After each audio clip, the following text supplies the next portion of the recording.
샬롬, 평안하셨습니까?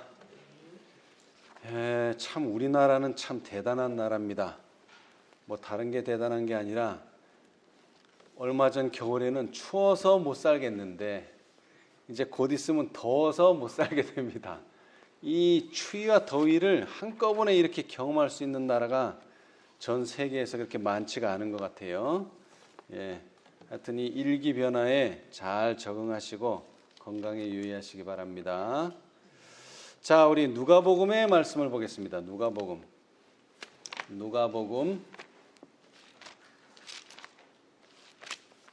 5장입니다. 누가복음 5장.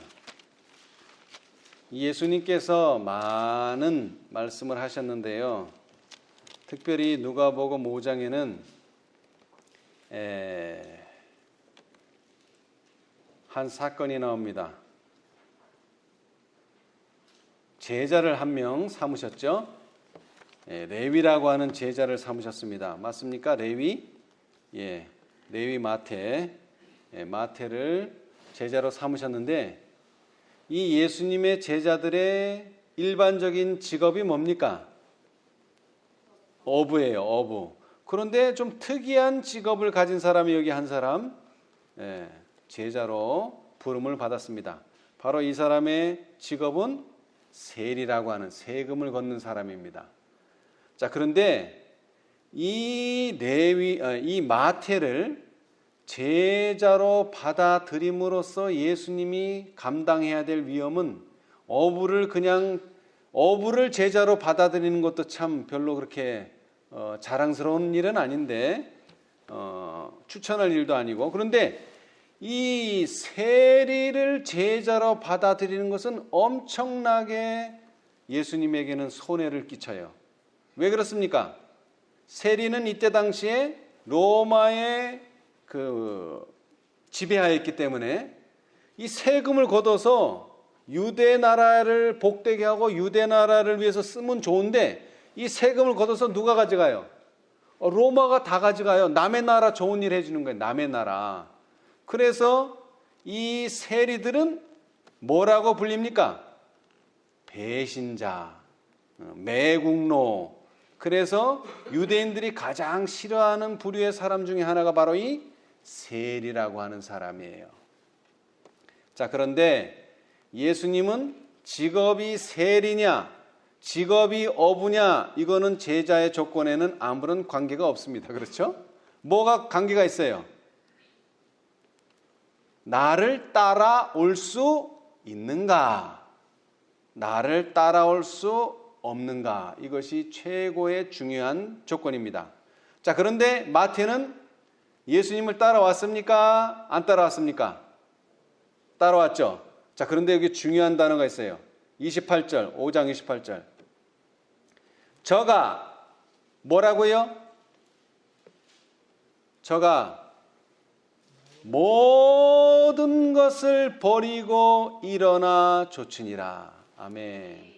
이런 마음이 마태는 준비되어 있었다는 거예요. 정말 훌륭한 제자 아닙니까?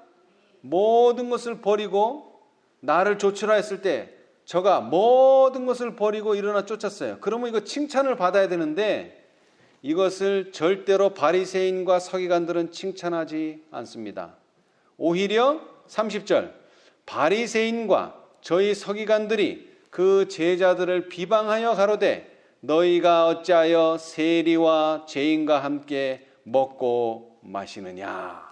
그랬더니 예수님께서 31절에 예수께서 대답하여 가라사대 건강한 자에게는 의원이 쓸데없고 병든 자에게라야 쓸데있나니 내가 의인을 부르러 온 것이 아니요 죄인을 불러 회개시키러 왔노라. 아멘. 이 말씀이 참 중요합니다. 왜 바리새인과 서기관들은 예수님을 영접하지 않습니까? 그들은 자신들이 건강하다고 생각하기 때문에 그렇습니다. 그들은 자신들이 죄인이라고 생각을 하지 않기 때문에 그렇습니다. 자, 33절. 저희가 예수께 말하되 요한의 제자는 자주 금식하며 기도하고 바리새인의 제자들도 또한 그리하되 당신의 제자들은 먹고 마시나이다. 34절 예수께서 저희에게 이르시되 혼인집 손님들이 신랑과 함께 있을 때에 너희가 그 손님으로 금식할 수 있느뇨? 그러나 그날에 이르러 저희가 신랑을 빼앗기리니 그날에는 금식할 것이니라. 여기 예수님께서 비유를 하나 들었어요. 무슨 비유냐면 혼인집 손님들이 신랑과 함께 있을 때는 금식할 필요가 없다. 그러나 뭐 하는 날에는요? 신랑을 빼앗기는 날에는 뭐 해야 된다고요? 금식할 것이다. 이런 비유를 드셨어요. 예수님께서는 이 비유를 드실 때에 아마 이 말씀을 염두에 두셨을 겁니다. 요한복음 3장에 보면은요. 자, 우리 요한복음 3장 오늘도 우리가 읽었는데요. 3장 29절 누가 한번 찾으셨으면 한번 읽어주세요. 요한복음 3장 29절.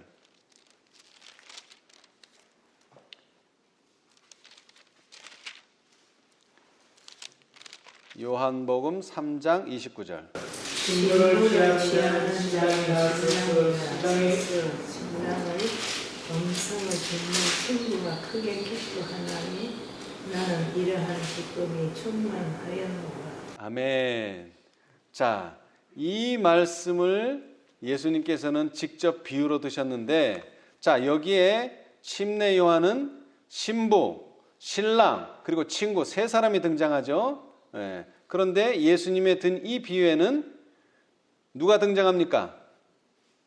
누가복음 5장에 조금 전에 읽은 34, 35절에는 자, 신랑과 혼인집 손님 두 사람만 나와요. 자, 그런데 지금 현재는 신랑이 손님들과 함께 있으니까 함께 기쁨을 나누지만 예수님께서 빼앗기는 날, 예수님께서 돌아가시는 날, 예수님께서 무덤에 계신 날만큼은 그들은 금식할 것입니다.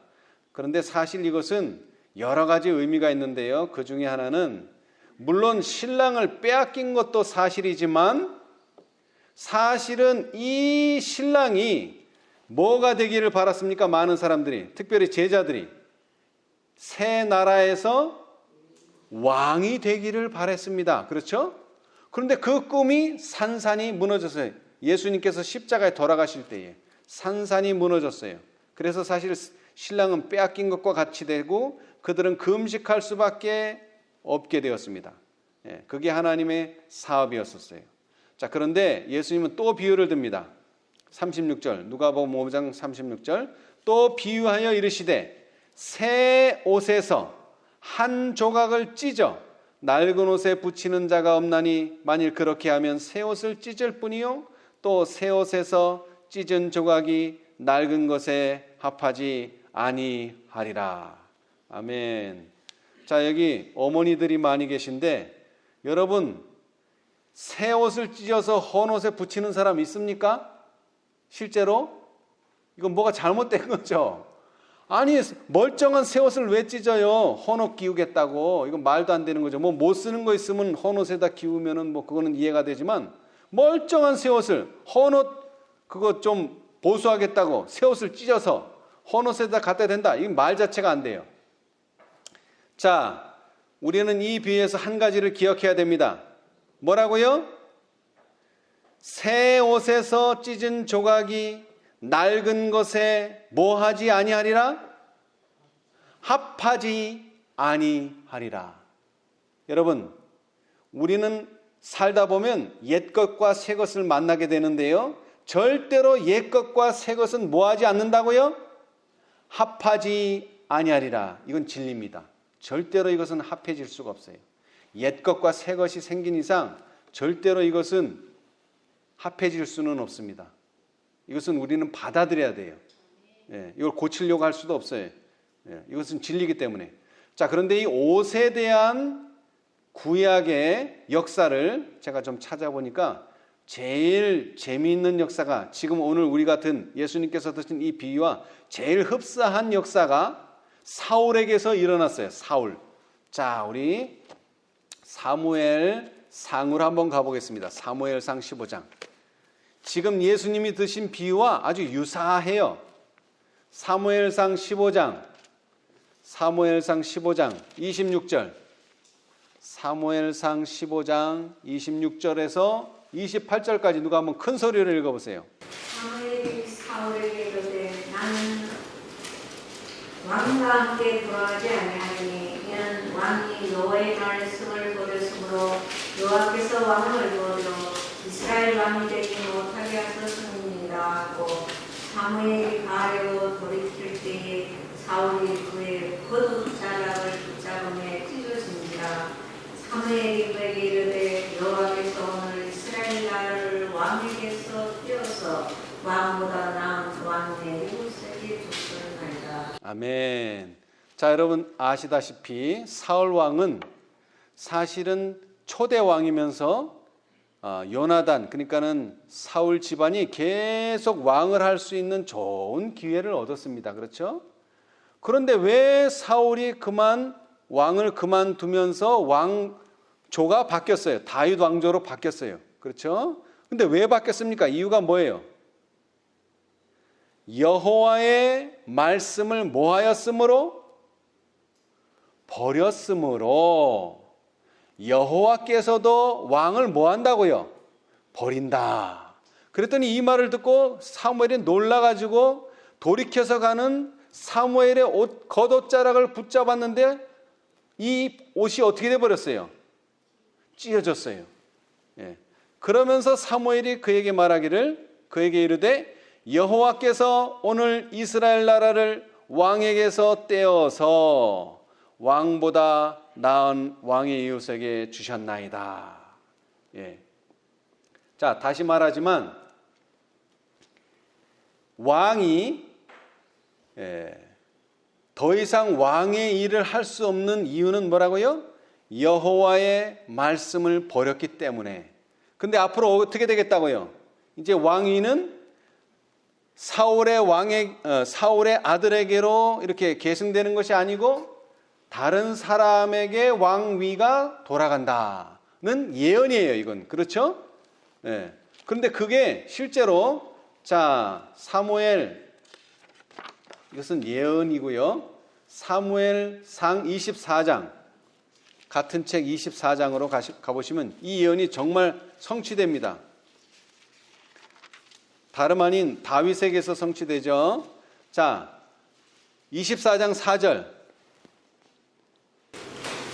다윗의 사람들이 가로되 보소서 여호와께서 당신에게 이르시기를 내가 원수를 내 손에 붙이리니 내 소견에 선한 대로 그에게 행하라 하시더니 이것이 그날입니다. 다윗이 일어나서 사울의 겉옷자락을 가만히 베니라. 아멘. 자, 여러분, 사실 다윗이 옷자락을 베는 게 아니라 뭐를 벨 수 있었어요? 사울의 목을 벨 수도 있었어요, 사실은. 그러나 목은 베지 않아서. 왜? 기름 부은 종이기 때문에 목은 베지 않고 대신 증표로 뭘 베었다고요? 겉옷자락을 베었어요. 왜? 다른 거 뭐 많이 있을 텐데 왜 하필 겉옷자락을 뱄을까요? 이것은 바로 사무엘이 예언한 그 예언이 그대로 성취되었다는 의미에서 옷자락을 빈 겁니다. 그리고 이 옷자락은 이제 결코 합해질 수가 없습니다. 이미 분리가 일어난 거예요. 예. 자, 그래서, 자, 이 똑같은 예언이요. 자, 이것은 예언이에요. 누가복음 5장 36절. 새 옷에서 찢은 조각이 낡은 것에 합하지 아니하리라. 이것은 비유된 예언이에요. 그것이 언제 성취됐습니까? 언제 분리가 일어났어요, 실제적으로? 마태복음 24장에 보면 그러므로 너희가 선지자 다니엘의 말한 바 멸망에 가증한 것이 거룩한 곳에 선 것을 보거든 읽는 자는 깨달을진저 그때에 유대에 있는 자들은 산으로 도망할지어다. 왜 도망해야 됩니까? 여호와의 말씀을 버린 이스라엘이 예수님을 십자가에 못 박았으므로 그들의 운명은 어떻게 됐어요? 그 성의 운명은 멸망을 초래하게 됐습니다. 그 멸망 직전에 도망을 가버렸어요. 그래서 거기서 분리가 일어났죠. 그렇죠? 예언이 그대로 성취되어 버렸습니다, 여러분. 자, 그런데 중요한 내용은 예수님께서 뭐 하신다 그랬죠? 항상 반복합니다. 반복. 자, 그 다음 비유가 또 주어졌어요. 전의 비유는 새 옷과 낡은 옷이었는데 이번에는 새 포도주와 묵은 포도주에 대한 이야기입니다. 누가복음 5장 37절로 39절. 새 포도주를 낡은 가죽 부대에 넣는 자가 없나니 만일 그렇게 하면 새 포도주가 부대를 터뜨려 포도주가 쏟아지고 부대도 버리게 되리라. 새 포도주는 어디에 넣어야 할 것이니라? 새 부대에 넣어야 할 것이니라. 그리고 말씀하시기를 묵은 포도주를 마시고 새 것을 원하는 자가 없나니 이는 묵은 것이 좋다 함이니라. 아멘. 자, 여러분, 예수님께서 새 포도주는 어디에 넣어야 된다 그랬습니까? 새 부대에 넣어야 한다. 근데 그 이유는 왜 그렇습니까? 새 부대에 넣지 않으면 새 포도주를 옛날 쓰던 낡은 가죽 부대에 넣으면 어떻게 된다고요? 부대가 터져서 포도주도 못 쓰게 되고 뭐도 못 쓰게 되고 부대도 못 쓰게 되고 둘 다 못 쓰게 된다는 거예요. 그래서 새 포도주는 어디에 넣어야 된다고요? 새 부대에 넣어야 한다. 예. 자, 예수님께서 두 가지 비유를 드셨어요. 하나는 새 옷과 낡은 옷, 하나는 새 포도주와 묵은 포도주. 그런데 이 새 포도주는 침례 요한이 소개하고 예수님께서 말씀하신 천국이 가까웠느니라. 새로운 시대가 이제 온다는 것입니다. 그런데 이것은 육체적인 나라가 아니라 영적인 은혜의 왕국의 시작을 알리는 것이고 그것을 예수님은 새 포도주라. 그리고 예수님의 교훈은 새로운 교훈이라. 여태까지 바리새인과 유대인들이 가르쳐왔던 교훈이 아닌 새로운 교훈이라 이렇게 표현하셨어요.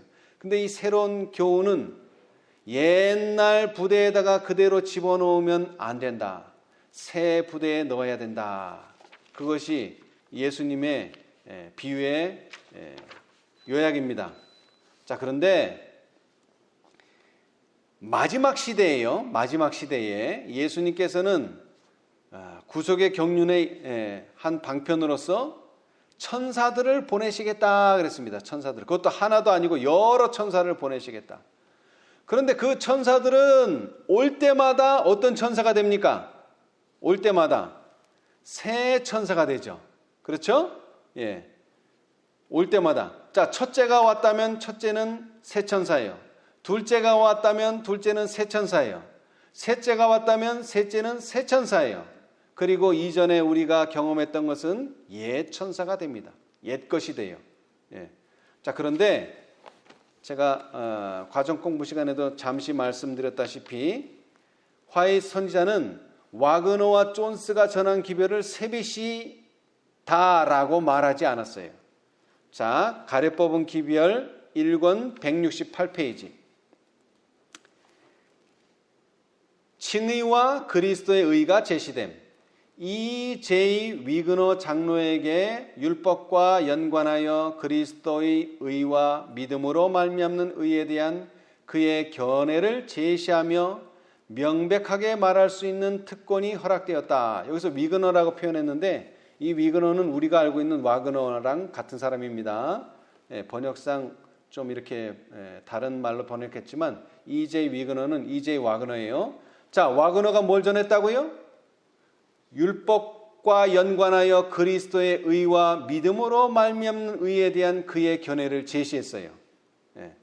이것은 새빛이 아니다. 오히려 셋째 천사의 기별에 마땅한 자리를 차지한 옛빛이다. 화이트보이는 이렇게 말씀하셨어요. 이것은 새빛이 아니다. 뭐라고요? 셋째 천사의 기별에 마땅한 자리를 차지한 옛빛이다. 예수 믿음은 간과되고 무관심하고 부주의하게 취급되어 왔다. 그것은 요한에게 계시되었을 때에 그 뛰어난 위치를 차지하지 못해왔다. 죄인의 유일한 희망으로서의 예수를 믿는 믿음은 행해진 설교에서뿐만 아니라 셋째 천사의 기별을 믿는다고 주장하는 매우 많은 사람들의 종교적 경험에서도 널리 배제되어 왔다. 이게 무슨 말이냐 하면 지금 와그너가 믿음으로 말미암는 의를 전했는데 이 기별은 세빛은 아니다. 그러나 많은 사람들이 셋째 천사의 기별을 믿는다고 경험을 하지만 실제로는 종교적 경험은 없다. 이런 얘기예요. 그러니까 이렇게 셋째 천사를 믿는다고 하지만 실제로는 경험한 적이 없는 사람들은 이것이 세빛이에요. 그러나 이미 화이트 부인처럼 1844년 대실망까지 경험한 첫째, 둘째, 셋째를 차례대로 받아들인 사람들에게 이것은 세빛은 아니에요. 그래서 화이트 부인은 또 이렇게 말씀하셨어요. 이 말씀은 이것도 가래 뽑은 기별 3권 168, 169. 나는 1844년 이후 엘렌 G 화이트이 제시해왔던 진리, 이 집회에서 나는 율법과 연관된 그리스도의 의의 위대한 주제를 제시함을 통해 가장 고귀한 빛이 성경으로부터 비쳐나왔으며 그것은 죄인의 앞에 구원의 유일한 희망으로서 끊임없이 제시되어야 함을 증언했다. 이것은 내게 새빛이 아니었다. 이는 내게 지난 44년 동안 보다 높은 권위자로부터 이것이 주어졌기 때문이며 나는 그분의 영의 증언을 통하여 펜과 목소리로 우리 백성에게 이것을 제시해 왔기 때문이다. 이것은 나에게는 새로운 것이 아니다. 왜? 나는 지난 44년, 1888에서 44 빼면 뭐가 나와요?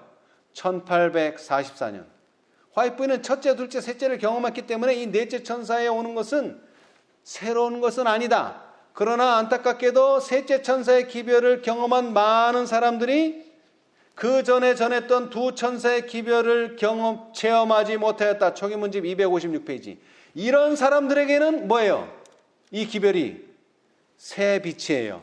그리고 뭘 경험하게 해주죠? 이전에 왔던 두 천사의 기별을 경험하게 해주는 거예요. 여러분, 새 것이냐 옛 것이냐, 이것은 상대적인 거예요. 제가 가끔 설명하죠. 자, 여러분, 이 교회에서 한 1km만 가면은 우리 김 집사님네 집이 있어요. 그렇죠? 자, 김 집사님네 집에서 1km만 가면 교회가 있어요. 그러면 이 교회 찾아올 수 있나요? 못 찾아와요. 근데 맞아요? 틀려요? 내 말이. 맞는 말이에요. 왜? 상대적인 주소는 김 집사님 옆에 교회 있고 교회 옆에 김 집사님이 살아요. 그러나 이 상대적인 주소 가지고는 못 찾아와요. 충북, 보은군, 내북면, 이원리 몇 번지 해야지 찾아오지. 그렇죠? 이건 절대적인 주소예요. 여러분, 새 것이냐 옛 것이냐는 상황에 따라서 달라져요. 넷째 천사가 왔다면 셋째 천사는 뭐가 돼요? 옛빛이 되는 거예요. 그리고 넷째 천사는 새빛이 되고. 그런데 다섯째가 온다면요, 이 넷째도 뭐가 돼요? 전에는 새빛이었는데 옛빛이 돼요. 셋째도 전에는 새빛이었었어요. 1844년에는 이거 새빛이었었어요. 그러나 지금은 새빛이 아니에요. 왜? 계시록 18장 천사의 빛이 지금 환해지고 있기 때문에 그래요. 자, 다시 말하지만 이 비유에서 배울 첫 번째 교훈은 새 옷은 헌 옷과는 절대로 뭐하지 않는다? 합해지지는 않는다. 이건 진리입니다. 새 것이 옛빛이 되고 옛빛이 새빛이 될 수는 없어요. 그러나 분명히 말하지만 뭐라고요?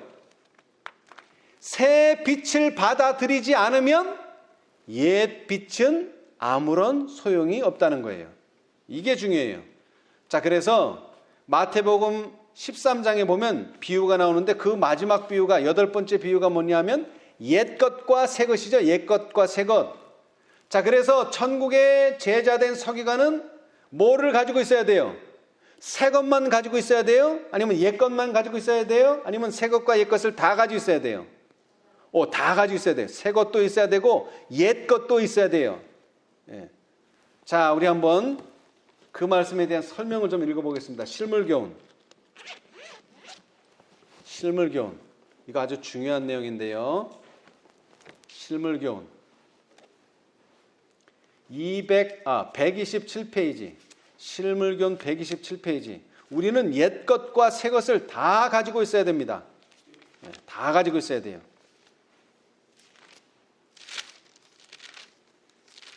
우리는 옛것과 새것을 다 가지고 있어야 합니다. 127페이지. 각 시대마다 1066페이지 오른쪽 단 맨 밑에 줄에 보시면 각 시대마다 있죠? 자, 누가 한번 큰 소리로 읽어보세요. 사람에게 전해야 할 새로운 진리의 예시와 하나님의 기회를 있다. 옛 진리는 모두 다 매우 요긴한 것들이다. 새로운 진리는 옛 진리를 떠나서 존재할 수 없고 오히려 그 옛 진리를 잘 이해하도록 풀어준다. 우리는 옛 진리를 잘 이해해야만 새로운 진리를 깨달을 수 있다. 그리스도께서 제자들에게 당신의 부활에 대한 진리를 설명하실 때에도 모세와 선지자의 글로 시작하여 모든 성경의 선과 자기에 관한 것을 자세히 설명하였다. 옛 진리를 더욱 빛나게 하는 것은 그 진리가 새롭게 밝혀지는 가운데서 비춰나는 빛이다. 새로운 빛을 거절하고 교만하는 사람은 실제로는 옛것도 갖지 못한 사람이다. 그러한 사람에게는 그 진리가 생명력을 잃고 생기없는 형식이 되고 만다. 예, 감사합니다. 자, 여러분, 옛 진리도 진리입니까? 아닙니까? 진리죠. 새 진리도 진리지만 옛 진리도 진리예요. 자, 그런데 중요한 것은 새 진리, 새로운 빛을 받아들이지 않고 거절하고 등한히 하면 분명히 옛 진리도 진리였는데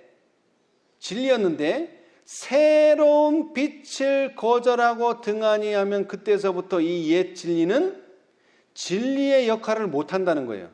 그러한 사람에게는 그 진리, 옛 진리가 생명력을 잃고 생기 없는 뭐가 되어버린다? 형식이 되고 만다. 사실 라오디게아 기별은 계시록 18장의 기별을 거절할 때 급격하게 라오디게아 상태에 빠집니다, 여러분. 급격하게요. 그러나 라오디게아 상태는 이 넷째 천사에 의해서 생긴 것은 아닙니다. 이미 셋째 천사의 기별이 주어질 때부터 라오디게아 상태는 존재했어요. 그러나 새로운 빛, 더 밝은 빛, 계시록 18장 천사가 전해지면서부터는 급격하게 옛 진리가 셋째 천사의 기별을 경험했던 사람들의 그 진리가, 셋째 천사의 진리가 생명력을 잃고 생기 없는 형식이 되고 말았습니다. 자, 그래서 우리가 새빛을 받아들인다는 것은 매우 중요합니다. 그러니까 여기서 옛 것이냐 새 것이냐라는 말은 다른 뜻이 아니고요. 옛 것은 가지고 있던 것 또는 경험한 것이에요. 그렇죠? 그런데 새 것은 뭐예요? 가지고 있지 않은 것, 경험하지 못한 것이 새 것이에요. 그런데 그것을 받아들이고 새 것을 경험하게 될 때에 비로소 옛 것, 옛날에 경험한 것도 문제가 없어지지만 새 것을 받아들이지 않으면 옛날에 경험한 것까지도 생명력을 잃고 생기 없는 형식으로 바뀐다는 거예요. 자, 그래서 오늘 제가 주로 읽을 내용은 시대의 소망입니다. 자, 우리 시대의 소망을 다 같이 펴보시겠습니다. 이거 상당히 읽을 부분이 많기 때문에 천천히 읽어보겠습니다. 찾을 내용은 278페이지입니다. 시대의 소망 278페이지. 여러분, 제가 말씀드렸지만 이 포도주의 비유도 비유잖아요. 그렇죠? 그런데 실물교훈에는 이 비유에 대해서 설명이 주어지지 않았습니다. 실물교훈은 주로 마태복음 13장과 다른 비유들에 대한 설명은 있는데 이 새 포도주에 대한 설명은 시대의 소망에만 있습니다. 자, 278페이지. 278페이지. 278. 그리스도의 교훈의 원칙도. 자, 705페이지. 구속의 역사 705페이지 왼쪽 단 맨 위에요. 그리스도의 교훈의 원칙도 바리새주의적 형식과 결합될 수 없었다. 자, 거기까지요. 자, 뭐라고요? 새 옷과 낡은 옷이 합하지 아니하리라. 이 둘은 절대로 뭐 될 수 없어요? 결합될 수 없습니다. 혼합될 수 없고 연합될 수 없습니다. 이 원칙은. 이제 그 설명이에요. 자, 그 다음. 그리스도께서는 요한의 가르침으로 말미암아 생긴 간격을 막지 않으실 것이었다. 그리스도께서는 낡은 것과 새 것 사이의 분리를 더욱 분명히 하셨다. 예수께서는 이 사실을 더 깊이 예정하셨다. 자, 거기까지요. 자, 낡은 것과 새 것이 절대로 연합될 수 있다고요? 아니요. 오히려 분리된다는 것을 더 분명히 하시기 위해서 또 다른 예증을 드셨는데 그게 바로 새 포도주와 새 부대에 대한 비유입니다. 새 포도주를 낡은 가죽 부대에 넣는 자가 없나니 만일 그렇게 하면 새 포도주가 부대를 터뜨려 포도주가 쏟아지고 부대도 버리게 되리라. 이게 성경절이잖아요. 그죠? 네.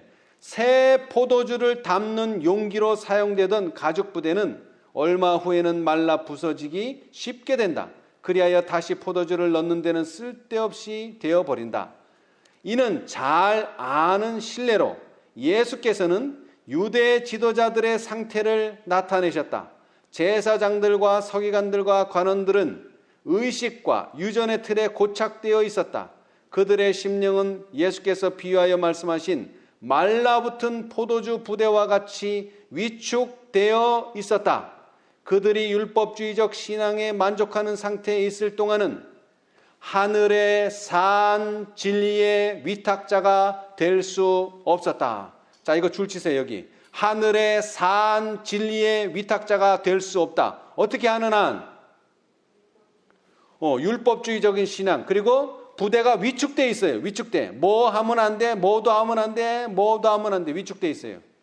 예. 자, 그런데 중요한 것은 하늘의 산 진리의 위탁자예요. 자, 첫 번째, 이 새 포도주는 어디서부터 왔다고요? 하늘에서부터 와야 돼요. 하늘. 여러분 계시록 14장의 천사를 좀 다시 한번 봅시다. 계시록 14장 6절. 이 천사가 어디서 왔죠? 하늘. 또 보니 다른 천사가 어디에 날아가는데? 공중에 날아가는데 이 천사는 하늘에서 온 천사입니다.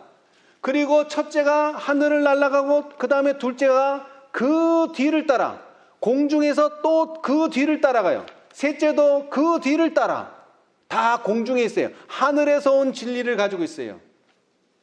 자, 그 다음에 계시록 18장은 또 어떻습니까? 이 일 후에 다른 천사가 어디서 내려왔어요? 하늘에서 내려오는 것을 보니 이것도 하늘에서 나왔어요. 자, 그 다음에 다섯째도 봅시다. 또 내가 들으니 음성이 어디서? 하늘로서 다른 음성이 나서 이것도 하늘에서 온 기별이에요. 자, 그런데 이 새 포도주는 어디서 왔다고요? 하늘에서 왔어요. 하늘의 산. 그 다음에는요, 산진리라 그랬어요. 산진리. 여러분, 하늘에서 온 진리가 첫째도 있고 둘째도 있고 셋째도 있고 넷째도 있고 다섯째도 있고. 그런데 그 중에서 지금 우리가 필요한 건 뭐예요? 옛 진리가 아니라 새 진리. 살아있는 현대 진리. 지금 2022년의 현대 진리가 뭐예요? 다섯째란 말이죠. 셋째도 아니고 넷째도 아니에요. 지금 하늘의 산 진리를 위탁받을 자가 되어야 됩니다. 예. 그렇죠? 그들은 그들 자신의 의가 매우 충분하다고 생각하였으므로 새로운 요소가 그들의 신앙 안으로 들어오는 것을 원하지 않았다. 그들은 사람에 대한 하나님의 선하신 뜻을 그들 자신들과는 거리가 먼 어떤 것으로 생각하고 받아들이지 않았다. 그들은 그것을 그들의 선행으로 말미암는 자신의 공로와 연결시켰다. 사랑으로 행하며 심령을 정결하게 하는 믿음은 의식과 사람의 교훈으로 된 바리새인들의 신앙과는 결합할 여지를 찾을 수 없었다. 예수님의 교훈과 기성의 종교를 결합시키려는 노력은 수포로 돌아갈 것이었다. 요즘 이렇게 시도하는 사람 많아요. 우리 거 가져다가 이렇게 연합해 보려고. 절대로 되지 않습니다. 이것은. 왜? 발효시키는 포도주와 같이 하나님의 생명의 진리는 낡고 쇠해져가는 바리새인의 유전의 가죽 부대를 뭐 할 것이다? 터뜨릴 것이다. 자, 그런데 여기서 주목할 게 있어요. 여러분, 포도주는 포도주인데 어떤 포도주라 그랬어요? 발효시키는, 다시 말하면 누룩의 작용을 하는 포도주입니다. 여러분, 기억하세요. 오늘날 많은 사람들이 자꾸 누룩을 죄로만 상징하는 줄 알아요. 맞아요. 죄로 상징은. 그래서 무교조는 절대 누룩 있는 건 먹으면 안 돼요. 누룩을 찾아서 다 없애야 돼요. 그런데 오순절 날은요, 빵을 흔들어야 되는데 무슨 빵이에요 이게? 무교병이에요? 유교병이에요? 유교병이에요. 유교병. 그때는 유교병이에요. 여러분, 우리는 새 포도주가 필요한데 이것은 누룩 없는 포도주가 아니에요. 발효시키는 누룩으로 가득 찬 새 포도주가 필요합니다. 그래서 이 포도주를 잘못 담으면 어떻게 돼요? 유전의 가죽 부대는 터져버립니다. 절대 함께 할 수가 없어요. 그래서 새 포도 부대가 필요한 거예요. 자, 이제 그 다음 잘 들으세요. 바리새인들은 그들이 교훈을 필요로 하기에는 너무 현명하고 구원을 필요로 하기에는 너무 의로우며 그리스도께로부터 오는 존귀함을 필요로 하기에는 너무나 큰 존귀를 받고 있다고 생각하였다. 이게 라오디게아 상태예요. 이게 라오디게아 상태. 자, 이제 그 다음 중요합니다. 구주께서는 하늘의 기별을 받고자 하는 어떤 무리요? 다른 무리들을 찾기 위하여 그들에게서 뭐 하셨다? 돌아서셨다. 예수께서는 무식한 어부와 장터에 앉은 세리와 사마리아 여인과 당신의 말씀을 기쁘게 듣는 백성들 가운데서 새 포도주를 담을 뭐를 발견하였다고요? 새 부대를 발견하였다. 아멘. 복음 사업에 쓰이는 도구는 하나님께서 보내시는 빛을 기쁘게 받아들이는 이런 영혼들이다.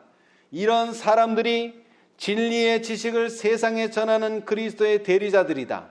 만일 하나님의 백성들이 그리스도의 은혜로 말미암아 새 가죽 부대가 된다면 그리스도께서 새 포도주로 그들을 채워 주실 것이다. 아멘. 자, 그런데 유대인들은 어떻게 했다고요?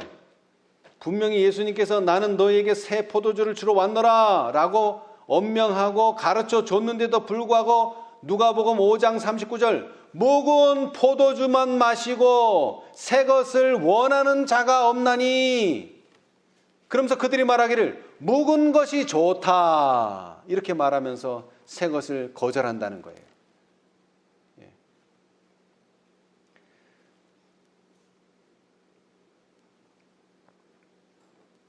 자, 그런데 이 포도주에 관한 이적이 있었죠. 예수님의 그 초기 봉사에서 예수님의 첫 번째 이적이 뭡니까? 바로 이 포도주의 이적입니다.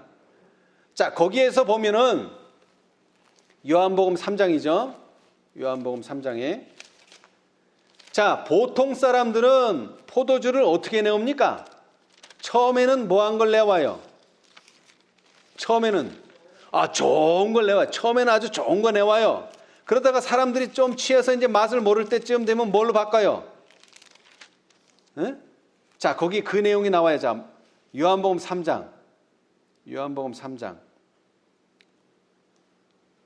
요한복음 2장이네요. 3장이 아니고 2장. 요한복음 2장. 자, 여기 보시면은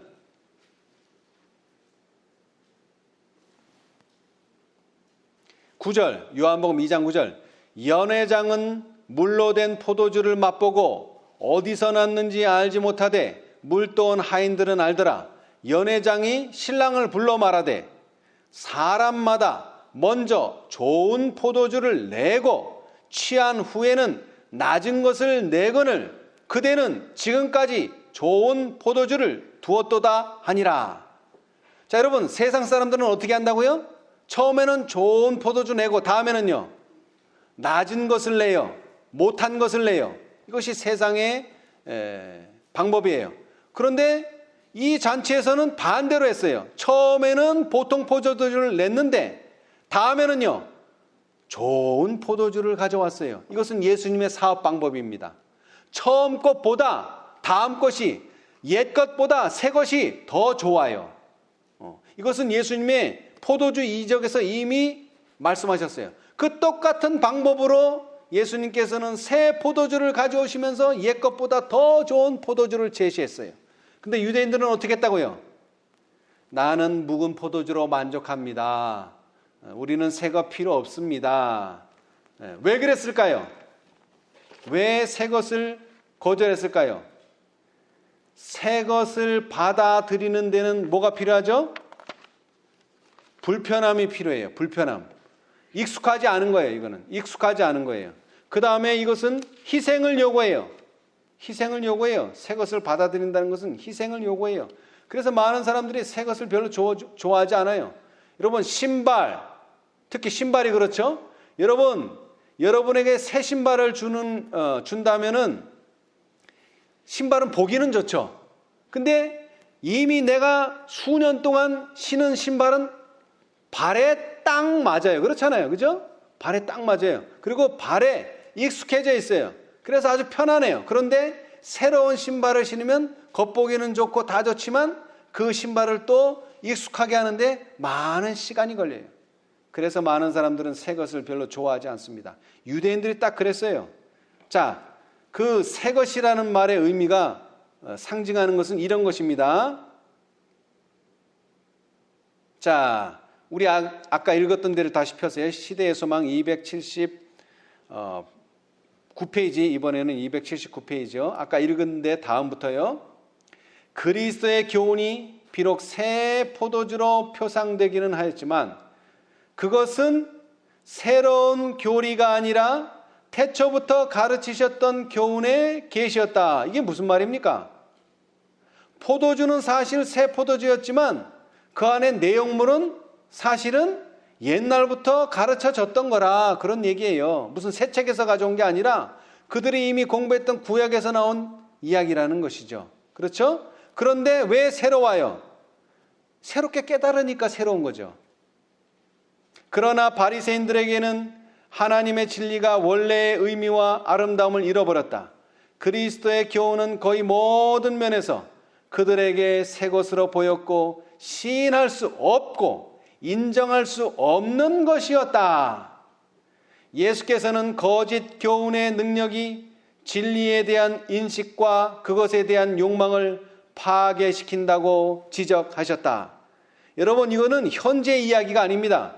우리가 새빛을 거절할 때 우리가 이미 알고 있는 빛이 오늘날 나를 여기까지 데려왔지만 새빛을 거절할 때부터는 이제 그 진리가 나에게 뭐를 가져다 준다고요?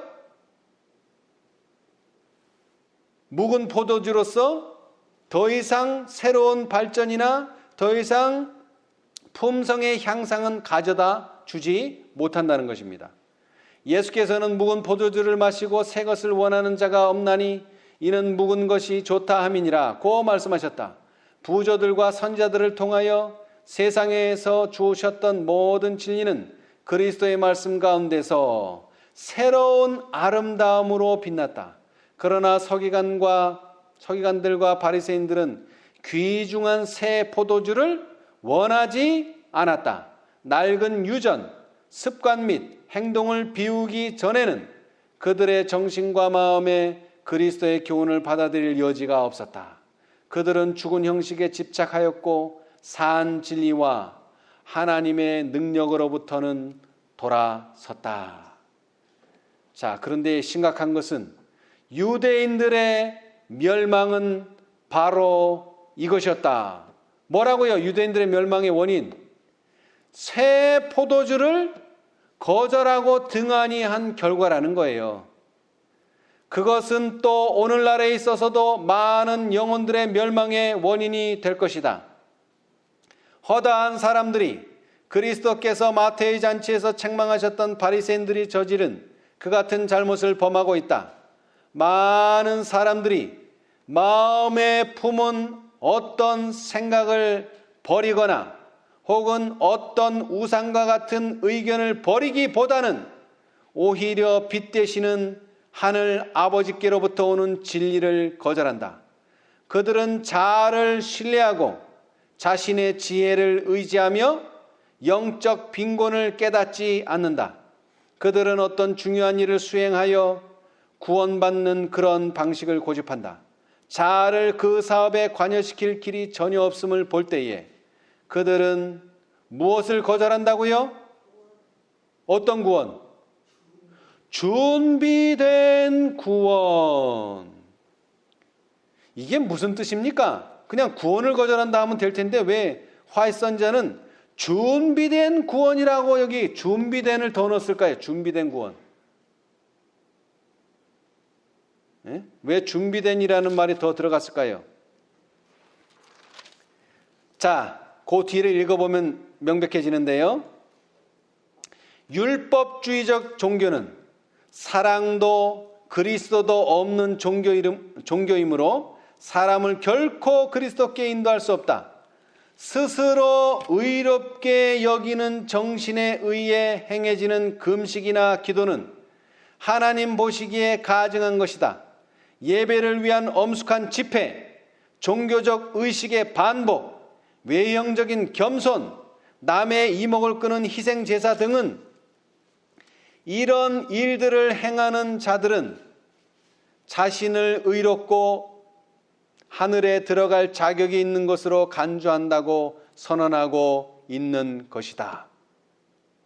그러나 그것은 완전한 기만이다. 우리 자신의 행위로는 결코 구원을 뭐 할 수 없다고요? 살 수 없다. 아멘. 많은 사람이 구원을 살려고 한단 말이에요. 이거는 선물이 돼야 됩니다. 선물. 시대의 소망 768페이지 뭐라 그랬죠? 선물. 그런데 그 준비된 구원이라는 뜻이 바로 거기서 명백하게 나와요. 자, 시대의 소망 768페이지. 이게 왜 준비됐다고 하는 것인가? 678페이지인가요? 요즘 안 봤더니 이게 페이지도 잊어버렸네요. 678인가요? 768인가요?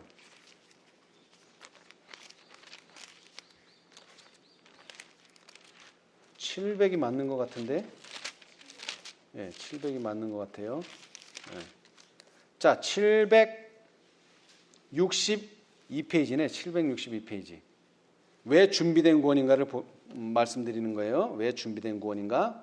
율법은 의, 즉 의로운 생애, 완전한 품성을 요구하지만 인류는 그 요구에 미칠 수 없다. 인류는 하나님의 거룩한 율법의 요구를 충족시킬 수 없다. 그러나 그리스도께서는 인간으로서 지상에 오셔서 거룩한 생애를 사시고 완전한 품성을 개발시키셨다. 그리스도께서는 그것을 받고자 하는 모든 자들에게 뭐로? 값없이 선물로 주신다. 그러니까 준비됐다고 하는 것은 바로 예수님이 이 세상에 오셔서 인간으로서 율법의 요구를 충족시키고 완전한 품성을 개발시키셨는데 그 개발시킨 준비된 것을 우리는 뭐 하기만 하면 된다? 받기만 하면 된다. 이렇게 구원을 얻어야 되는데 자꾸 사람들은 그 구원을 스스로 살려고 한다 이 말이에요. 돈 주고. 자, 그런데 중요한 것은 그러면 돈 주고 사는 것과 받는 것의 차이는 뭐예요? 간단해요. 포도주 이적에서 나왔잖아요. 자, 여러분, 그 포도주 만든 항아리가 6개인데 결례 항아리가 비어 있었어요? 차 있었어요? 그 항아리가 차 있었어요? 비어 있어요? 비어 있었죠. 그래서 그 항아리에 뭐를 채우라? 물을 채우라. 말씀으로 채우라. 하나님의 명령으로 채우라. 그걸 한 거예요. 오늘날 우리가 셋째 천사 아니라 넷째 천사, 아무리 우리가 기별을 가지고 있고 진리를 가지고 있더라도 그 모든 것을 버릴 준비가 되어 있지 않으면, 새 것으로 채워지지 않으면, 그리스도의 은혜로 채워지지 않으면 우리는 결코 예수님의 구원을 얻을 수 없다는 것입니다. 우리는 뭐가 되어야 된다고요? 새 부대가 되어야만 합니다. 새 부대. 이제 우리는 선택해야 될 때가 왔어요.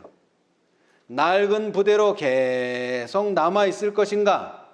아니면 새 포도주를 받아들일 수 있는 새 부대가 될 것인가? 자, 이 포도주는요, 처음에 예수님께서 이적을 베푸신 이 포도주는 어디에 사용된 포도주입니까? 혼인잔치에 사용될 포도주입니다. 근데 예수님께서 누가복음의 14장에 혼인잔치에 대해서 설명하시면서 잔치할 시간에 그 청하였던 자들에게 종을 보내어 가로되 오소서, 모든 것이 뭐 되었나이다? 준비되었나이다. 누가복음 14장 17절. 모든 것이 준비됐어요. 특별히 새 포도주가 준비되어 있어요. 아주 손님들을 즐겁게 할 아주 좋은 포도주가 준비되어 있어요. 우리는 어떻게 나가야 됩니까? 빈손으로 나가면 돼요. 뭐 손에 가지고 올 거 없어요. 대신 뭐를 입고 와야 되죠? 우리의 낡은 옷 대신에 예수님께서 준비해 주신 새 옷, 예수님께서 준비해 주신 예복을 입고 이 잔치 자리에 나와야 됩니다. 여러분 그렇게 하실 마음이 있으십니까? 아멘.